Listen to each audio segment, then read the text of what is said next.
together on like everything. Like this one, it's the height of the brow and the shape of the brow. And it never quite takes like the other one does.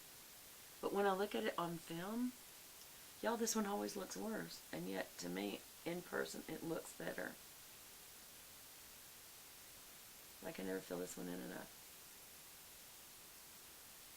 And this one never goes high enough. And they always say don't get them too perfect. Well, I don't want to look too different, but yeah, if they're not exactly the same, it's okay.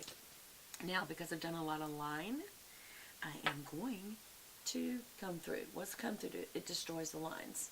So don't overdo it. And brush straight up. Some people do that.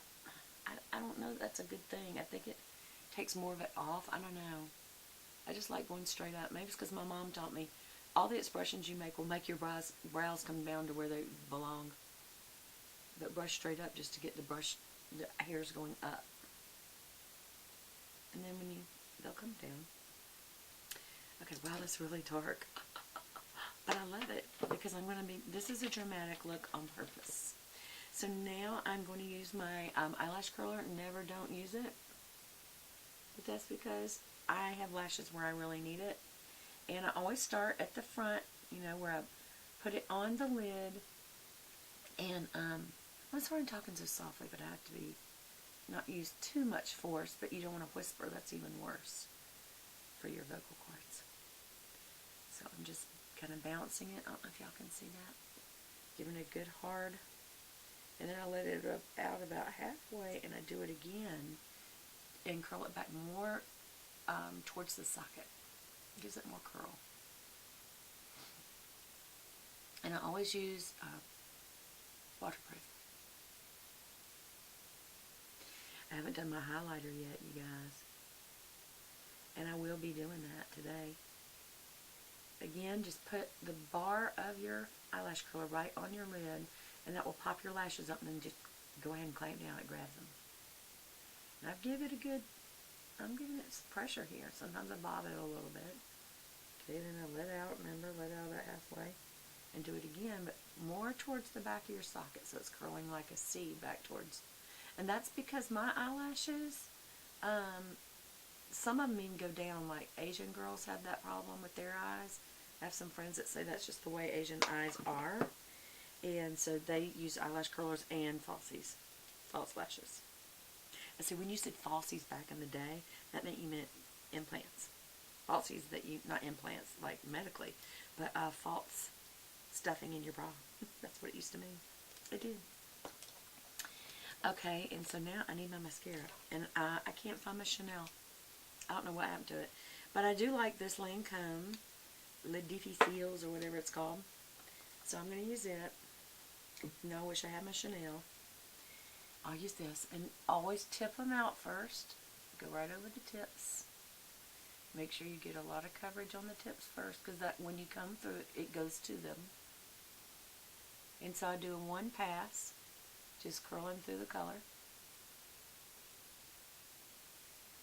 And this boo-boo happens a lot when you have a long one. Do you see what just happened? I hit my face.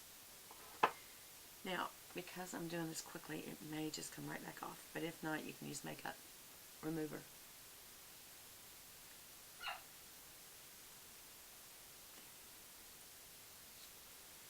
And again, I'm tipping it out, So, like, what have y'all been doing all week? I feel the need to catch up with y'all. Y'all tell me in the comments below, what's your favorite thing to do with the week? I know, we gotta work, right? Some of you may not work a regular job, and that's cool too. That'd be my preference, but I have to pay the bills. So, but some of you are at home workers, meaning you are mothers or wives, and you're homemakers, or you may be retired, you're done your working. You're in the done working club. That's what we called it, Chick-fil-A. Now I'm going to go underneath. Just a little wiggle back and forth to get right at the root. And then I pull down. And that's doing pretty good. Sometimes I tip out the bottom like I do the top, but I didn't this time. And so I'm going to do with a little wiggle. Wiggle down. Wiggle. Wiggle down.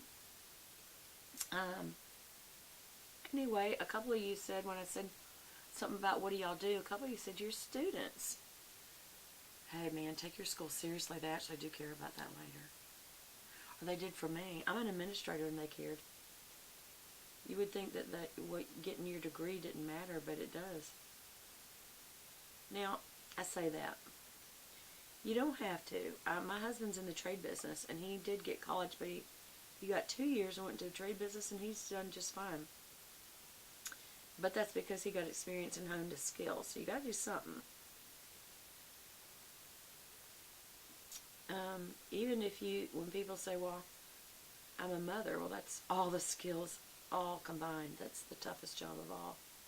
And that's why when someone has been an at-home mom and they get back on the workforce, I think they're some of the most valuable employees you could